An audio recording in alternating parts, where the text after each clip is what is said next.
और दूसरी बात, आज के बाद यहाँ जितने भी लोग मुझे सुन रहे हैं, कभी भी हम लोग दिन को दारू नहीं पिएंगे। ये सौगंध खाइए हाथ ऊंचा करके, कभी भी नहीं। हम दिन को दारू नहीं पिएंगे, कभी नहीं पिएंगे आज के बाद। और यदि आपने आज के बाद दिन को दारू पिया तो भंवरलाल परमार ना होगा नहीं तो मने। और भंवरलाल परमार हाथे आदिवासियाना कुलदेव पूर्वज वासी मारे हाथे समाज ने बल्ले काम करी दे जाए तो तमने अड़ना होगा नहीं। ये बात मैं कहवाता हूं। आज के बाद मैं आप लोगों को किसी भी तरीके से बंधन में नहीं बांधता, लेकिन इस समाज को जिंदा रखने के लिए, प्रकृति को जिंदा रखने के लिए, हमारे बच्चों की शिक्षा को लिए, हमारे बच्चों के स्वास्थ्य के लिए आपको मेरी एक बात माननी है, और वो ये बात है कि हम लोग दिन को कभी दारू नहीं पिएंगे। नंबर एक बात पुनः हाथ ऊंचा करके समर्थन करिए इस बात का। और दूसरी बात, हाथ ऊंचाई रखिए। एक और बात, आज के बाद हम हमारे घेरवाली सुनी ने बिजी सब ने बेल मानूंगा।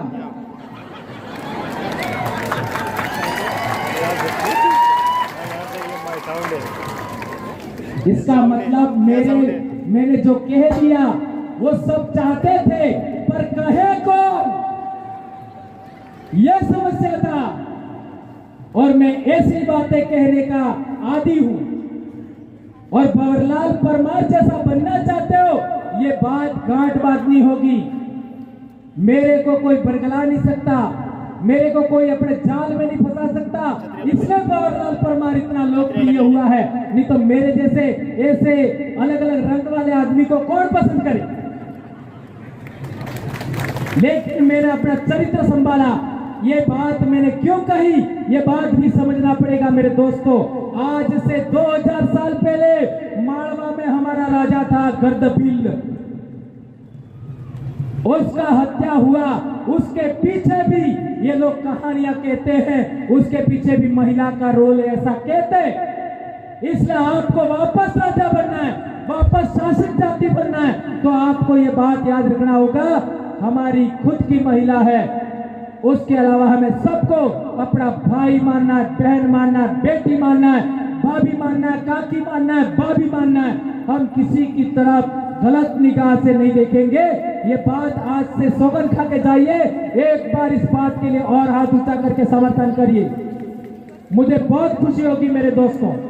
आदिवासी अपने घरों में नहीं है, सभी का सभी आदिवासी सड़कों पर है और जय जोहार का नारा लगा रहा है। ये आज की तारीख में बहुत बड़ी उपलब्धि है मेरे भाइयों। आज का हमारा बच्चा चाहे वो 5 क्लास का हो या फिर आपका 5 वर्ष का हो, और बूढ़े से बूढ़ा आदमी भी आज की तारीख में विश्व आदिवासी दिवस क्या होता है ये समझ रहा है। और आज की तारीख में समाज के साथ कंधे से कंधा मिला करके काम कर रहा है। यह अपने बड़ी बात है। कई लोगों ने हमको गालियां दिया, कई लोगों ने हमारे ऊपर कई आरोप लगाए, लेकिन वो लोग भी आज धीरे धीरे हमारी ओर आ रहे हैं, हमारे साथ आ रहे हैं। ये उनकी मजबूरी है। आदिवासी जागेगा तो सब तुम्हारे कदमों में होगा, इस बात को याद रखो मेरे भाइयों। जब आदिवासी इस देश में जागृत हुआ है, उसके आगे सभी को सरेंडर होना पड़ा है। आदिवासी को सबने संरक्षण दिया है। कोई भी हमारे देश में आया है, चाहे वो कोई भी गैर आदिवासी हो, उसको रोटी खिलाई हमने खिलाई, उसको हमारे गांव में संरक्षण दिया हमने दिया, उसको संकट काल में हमने बचाया। लेकिन जब आदिवासी खुश होता है तो दूसरे लोगों के चेहरे मुरझा जाते। ऐसा क्यों होता है? क्यों होता है ये समझिए। जब हम खुश होते हैं, जब हमको कोई बात अच्छी लगती है, जब हम लोग इकट्ठा होते हैं, जब हम एकता के सूत्र में बनते हैं, तो दूसरे लोग इससे नाराज क्यों होते हैं, उससे नाखुश क्यों होते हैं? उससे उनको तकलीफ क्यों होती है, ये बात समझना पड़ेगा। इस बात को आप लोग याद रखिए। ये जो 8वीं क्लास की किताब में लाया हूं, ये सभी किताबें, ये किताब सभी स्कूलों में पढ़ाई जाती है। आज की तारीख में 8वीं क्लास की किताब है। हमारे ऊपर पिछले कई दिनों से कई नेता हमारे ऊपर अनाप शनाप आरोप लगा रहे हैं। वो ये कह रहे हैं कि हम लोग ईसाई धर्म का प्रचार करते हैं। तो मैं भंवरलाल परमार संत गोविंद गुरु की भक्ति का कोटवाल का बेटा हूं। और संत गोविंद गुरु महाराज ने 14 नवंबर को जो मानगढ़ पर अंग्रेजों को लेटर लिखा था, वो पढ़ लीजिए और इसके बाद बताइए कि हम लोग क्या करना चाहते हैं। कई लोग कहते हैं कि हम लोग वर्ण धर्म के विरोध में काम कर रहे। कई लोग कहते हैं कि मुसलमानों को हम हमारे साथ बुला रहे। अरे भैया, आदिवासियों ने सबको संरक्षण दिया है। जब हमारे देश में अंग्रेजों का राज था तो अंग्रेजों की चाटुकारिता हमने नहीं किया। हमने अंग्रेजों के विरोध में लड़ाई लड़ा। जब हमारे देश में मुगलों का राज था तो मुगलों की चाटुकारिता हमने नहीं किया। हमने मुगलों का भी मुकाबला किया। हल्दी घाटी का युद्ध तो गवाह है। इस किताब के अंदर एक पाठ है हास्याकरण की समझ। ये सभी लोग स्कूलों में पढ़ाते हैं, लेकिन वो बोलते नहीं है।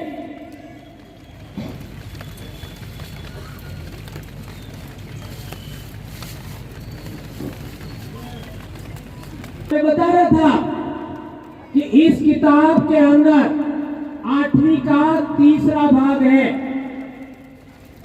8वीं का तीसरा भाग, उसमें 5वां 6वां कोई भाग है, कोई बात करने दीजिए। उस किताब के अंदर आप पढ़ लीजिए आदिवासी कौन है। आदिवासी कौन है, यह अध्ययन बिंदु है। सभी स्कूलों में जांच करिए। 8वीं क्लास के अंदर आदिवासी कौन लोग हैं, ये चैप्टर है, ये अध्ययन बिंदु है। उसके अंदर साफ साफ लिखा है कि आदिवासियों के धर्म हिंदू, ईसाई, इस्लाम सभी से बिल्कुल अलग है। ये साफ बात लिखी हुई है। और 1995 में सुप्रीम कोर्ट ने कहा है, ये जो लोग आरोप लगाते हैं कि हम हिंदू धर्म के विरोध में काम करते हैं, तो उसमें लिखा हुआ है, क्या लिखा हुआ है कि हिंदू कोई धर्म नहीं है, वे ऑफ लाइफ है। तो मैं आज प्रतापगढ़ की धरती से एक सवाल करना चाहता हूं कि जो लोग अपने आप को ईसाई कहते हैं, जो लोग अपने आप को ईसाई कहते हैं, उनके पूर्वज भी एक जमाने में प्रकृति पूजक थे। क्या ये बात सही है कि गलत है? भारत के ही नहीं, पूरी दुनिया के अंदर जो लोग ईसाई हैं, उनके पूर्वज भी प्रकृति पूजक थे। जो लोग आज की तारीख में इस्लाम को मानते हैं, उनके पूर्वज भी, चाहे वो दुनिया के किसी भी कोने में होंगे, उनके पूर्वज भी एक जमाने में प्रकृति धर्मी थे। ये बात सही है क्या गलत है? ये बात हमें समझना पड़ेगा। इसके साथ में जो लोग वर्ण धर्मी हैं, जो लोग वैदिक धर्मी हैं, जो अपने आप को हिंदू कहते हैं, उनके पूर्वज भी एक जमाने में, चाहे वो किसी भी देश में हो, एक जमाने में वो भी प्रकृति धर्मी थे। और आदिवासी आज भी प्रकृति धर्मी है। तो सबसे बड़ा धर्म कौन सा हुआ? आदिवासी आज भी प्रकृति धर्म को मानता है। यह 1931 का सेंसस में लिखा हुआ है। और हम यही चाहते कि आदिवासियों का 1931 में जो सेंसस में लिखा था वही बात रिस्टोर किया जाए, वापस लागू किया जाए। तो सबसे पुराना धर्म कौन सा हुआ? प्रकृति का नियम, प्रकृति धर्म। प्रकृति धर्म क्या हुआ? सभी लोग आज की तारीख में इस फेरे में काम कर रहे हैं। सही है गलत है? हमारे आसपास रहने वाले लोग सभी इस फेरे में काम करते हैं। आज जटला भी अपने वाड़ा में क्षेत्र में जटला भी वेला है और वेला ने देखो सब वेला एम सड़े बात हासी के झूठी सभी बेल वेला एम सड़े जमने फेरे ये बात हासिए का झूठी है। ये वो अपने खेती करा ओळ आका ते ओळने आकवा बल्ले बे बळद सुसी बात हासी का झूठी ये वाला बळदने एम फेरवो अरे ऐसे घूमेंगे नहीं घूमेंगे। बैल हमेशा ऐसे ही घूमेंगे, ऐसे ही। पानी में भंवर पड़ता है वो भी ऐसे ही पड़ता है, हवा में फुतेड़ा आता है वो भी ऐसे ही आता है। आपने जटला खाकर देव देव रहे अड़ा माते आपने फेरो लियो ते केम केम फरो जमणे फेरे के डावे फेरे जमणे फेरे आपने विवाह में फेरो लिया ये केम केम ला जमणे फेरे। हमारे महिलाएं हैं वो साड़ी पहनती है वो भी जमणे फेरे, हम पगड़ी बांधते हैं वो भी जमणे फेरे, हम लोग नृत्य करते नाचते वो भी ऐसे ही।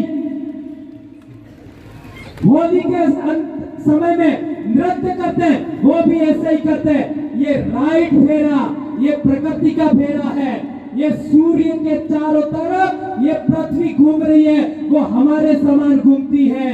ये बात याद रखो मेरे दोस्तों, पृथ्वी के चारों तरफ चंद्रमा घूमता है वो भी ऐसे ही घूमता है। ये बात याद रखो मेरे दोस्तों। इसलिए मैं कहना चाहता हूं सभी के सभी लोग आदिवासियों के विरोधी नहीं है, प्रकृति के भी विरोधी हैं। और हम प्रकृति को बचाना चाहते हैं, जीव मात्र का कल्याण करने वाली संस्कृति को बचाना चाहते हैं। ये बात हम कहना चाहते हैं।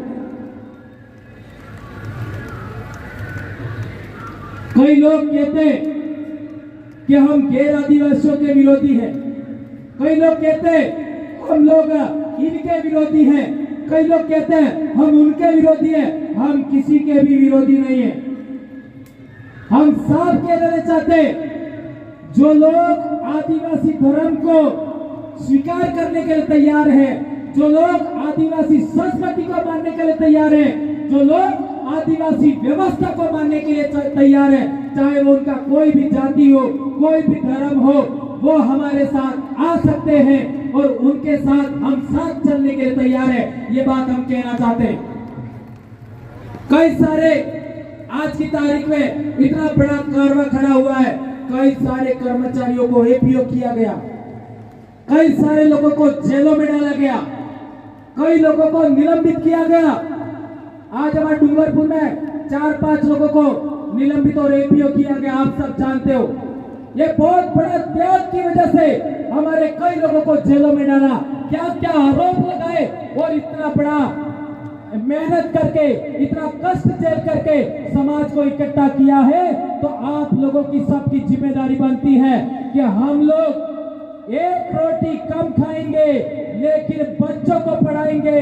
ये बात आज के बाद में आप लोग प्रण लेके यहाँ से जाइए। कौन कौन इस बात को, मेरी बात को मानता है, हाथ ऊंचा करके समर्थन करिए मेरे दोस्तों। बच्चों को पढ़ाना ही है